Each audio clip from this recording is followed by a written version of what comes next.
কি গাড়ী এটা মনো কি করবি তুই গাড়ীটা লগত মাটি ক'ত লৈ যাবি মাটিটা ঘৰত কি কৰবি কি কি কৰিব দিবি তাৰপিছত তাৰপিছত কি কৰবি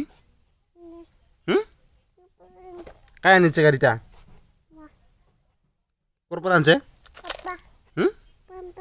ক'ৰ পৰা কিনছে কি হৈছে আজাঙা আৰু গাড়ী কিনবা যাংছো আৰু পূজাত আজাঙা হ'ব থৈ দি ইতা যাঙা নতুন গাড়ী কিনিম আৰু আমি থৈ দি ইতা গাড়ীটা থৈ দি